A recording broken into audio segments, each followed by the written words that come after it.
Selamat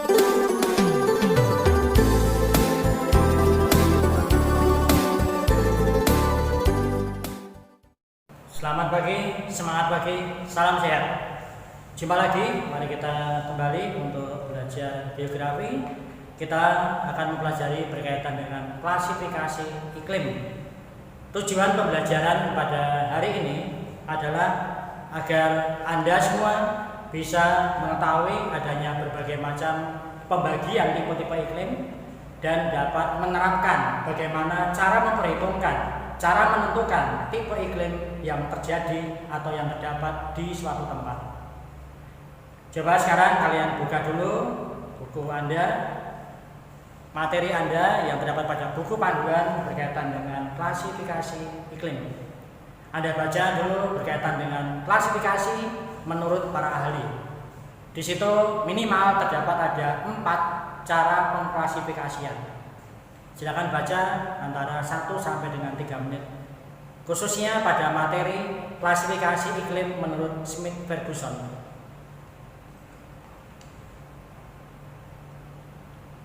Anda temukan apa yang menjadi dasar penentuan klasifikasi tersebut. Itu yang pertama. Kemudian yang kedua, Anda temukan bagaimana cara memperhitungkan klasifikasi iklim oleh Smith-Ferguson. Kemudian yang ketiga, Anda temukan bagaimana pembagian tipe iklim oleh Smith-Ferguson.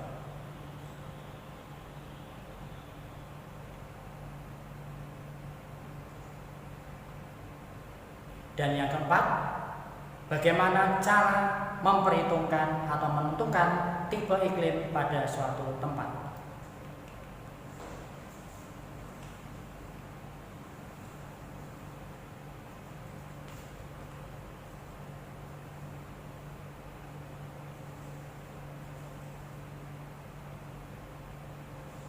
Sudah ketemu untuk cara yang pertama, untuk klasifikasi pertama, bagaimana dasar pengklasifikasiannya.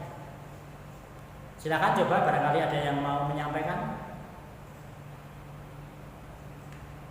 Nah, di situ bisa Anda lihat bahwa ada penentuan besarnya rasio Q. Rasio Q ditentukan dari pembagian antara banyaknya bulan kering dan bulan basah. Jadi, yang menjadi dasar penetapan klasifikasi iklim Smith-Ferguson adalah rasio antara bulan kering dan bulan basah. Lalu apa itu bulan kering? Bulan kering adalah bulan di mana curah hujannya itu rata-rata di bawah 60 mm.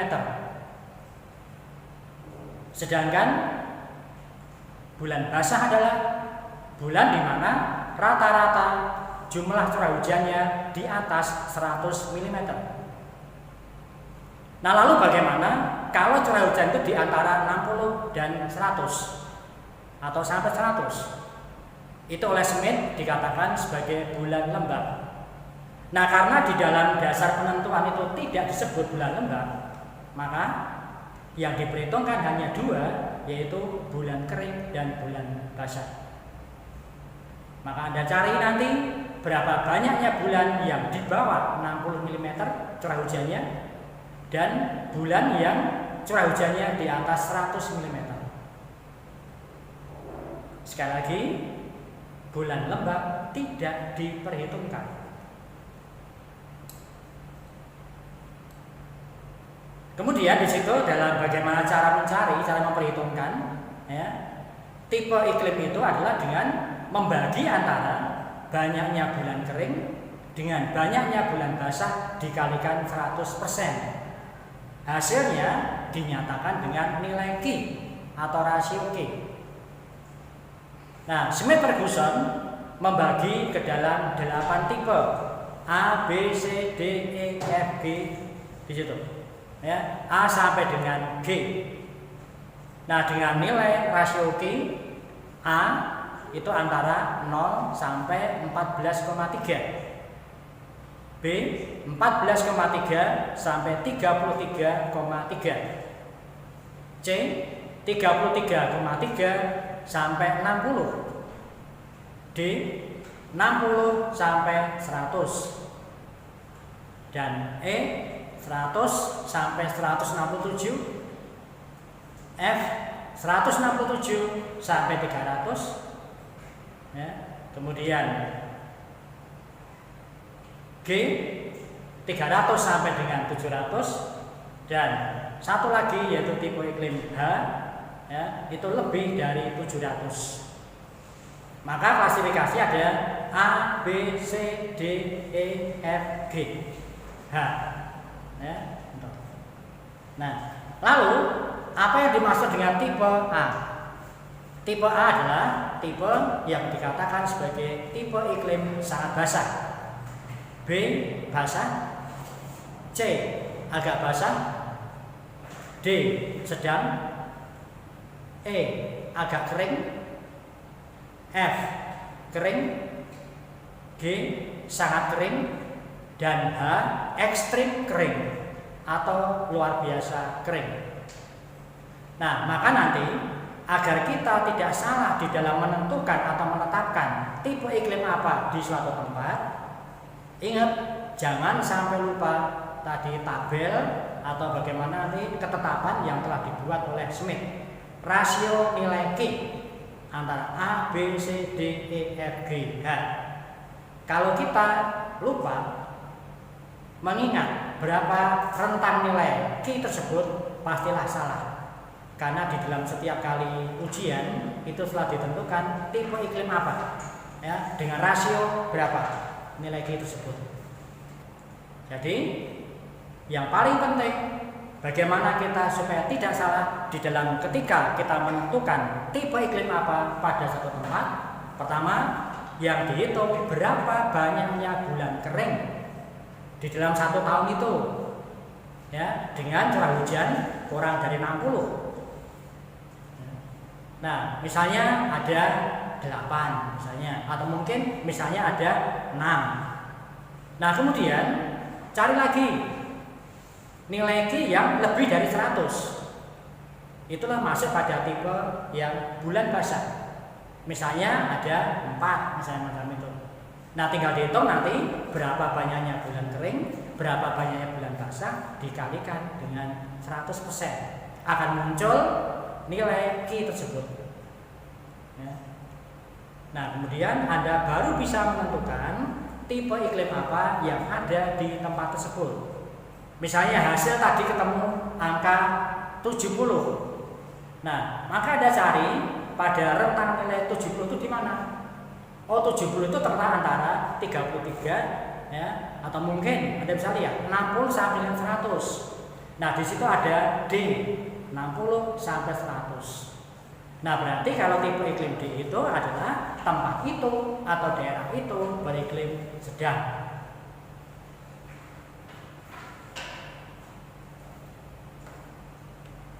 Nah, kemudian di sini kita tampilkan contoh. Maaf tidak disebutkan daerah mana, tapi hanya kita ambilkan contoh itu ya sifatnya tidak menunjuk pada suatu tempat. Kita ambil data curah hujan di daerah X tahun 2019.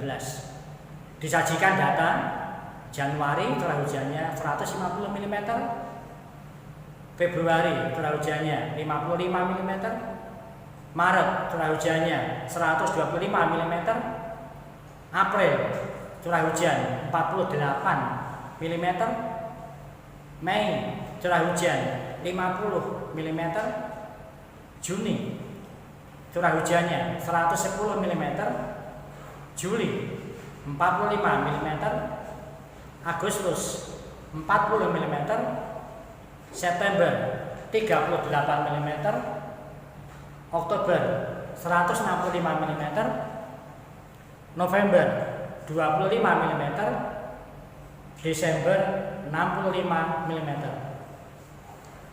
Nah, maka coba berdasar data tersebut yang ada pada contoh tahun 2019 itu, Anda tentukan tipe iklim apa untuk daerah X. Sekali lagi ingat rumusnya, cari bulan-bulan yang tergolong bulan kering, cari bulan-bulan yang tergolong bulan basah. Kemudian dikalikan, nanti dibagi dulu ya, bulan kering per bulan basah dikalikan 100%. Coba dihitung, cari ada berapa bulan kering.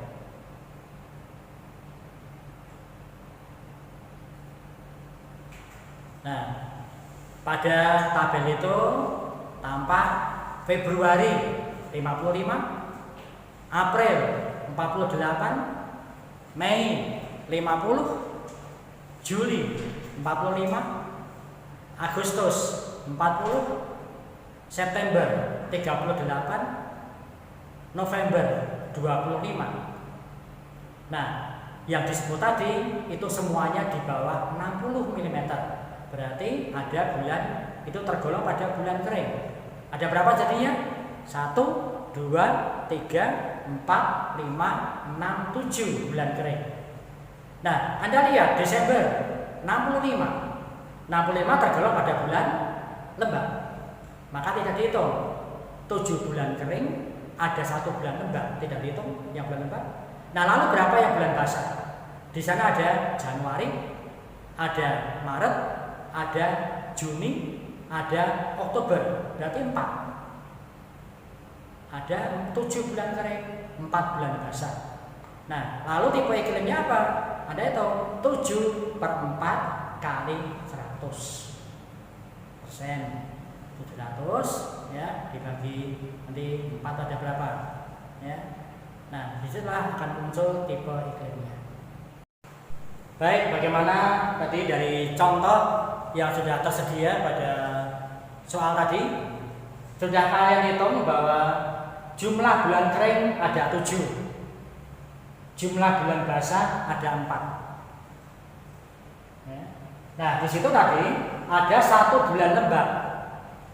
Nah, ingat pada rumus tadi yang ditentukan oleh Smith-Ferguson, bulan lembab tidak dihitung. Ya, di sini ada 1. Nah, maka lalu bagaimana rasio Q? Nah, nilai Q atau rasio Q di sini berarti jumlah bulan kering dibagi bulan basah. 7 dibagi 4 kali 100%. Nah, berarti nilainya adalah 175%.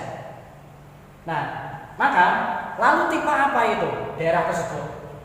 Coba Anda lihat kembali pada tabel yang sudah dibuat oleh Smith-Ferguson. Anda tentukan 175 ada pada tipe apa? Oh, ternyata setelah kita lihat tabel tadi, 175 itu berkisar terletak di antara 167 sampai dengan 300. Nah, ini. Nah, berarti di situ itu pada tipe iklim F. Nah, maka dengan memperhatikan contoh-contoh tersebut atau contoh tersebut berapa bulan kering, berapa bulan basah, bisa kita hitung berapa nilai Q pada tempat itu dan bisa kita tentukan tergolong pada tipe iklim apa daerah tersebut. Setelah dihitung, 175 terletak di antara 167 sampai dengan 300. Maka tipe iklim F yang artinya adalah tipe iklim kering.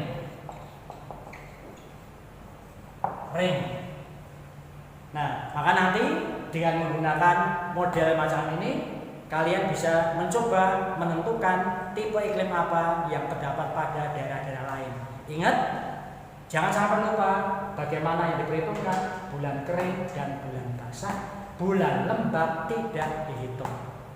Begitu cara yang pasti Anda bisa kerjakan dan pasti tidak salah. Oke, selamat mencoba pada soal-soal yang lain. Nah, maka sekali lagi kalau kita selalu ingat bagaimana rentang nilai Q itu, munculnya soal semacam itu pasti akan dengan mudah kita selesaikan.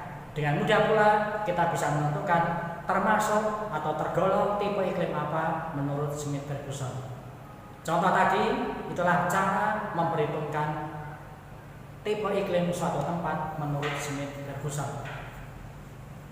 Nanti pada kesempatan berikut kita akan mempelajari bagaimana cara menentukan tipe iklim oleh Junghun, kemudian nanti oleh Köppen, dan nanti juga ada lagi yaitu iklim matahari dan iklim kodrat.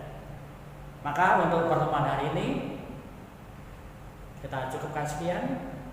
Kita nanti Anda tolong siapkan juga materi berikutnya tadi seperti Bapak sampaikan, bagaimana penggolongan iklim oleh Köppen, bagaimana pengelolaan iklim oleh Junghun, ya, dan bagaimana nanti penggolongan iklim menurut iklim matahari ataupun iklim kodrat, dan nanti yang berikutnya masih ada tipe iklim fisis.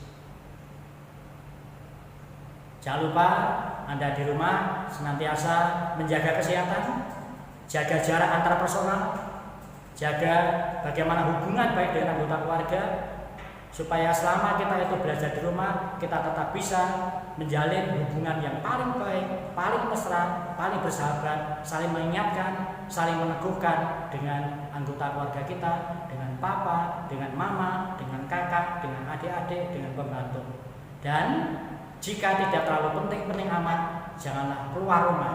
Ingat, wabah virus akhir-akhir ini memang sangat mengkhawatirkan, dan itu sudah menjadi bencana internasional. Ingat pesan pemerintah, jaga jarak, stay at home, stay healthy. Terima kasih atas pertemuan hari ini. Selamat pagi.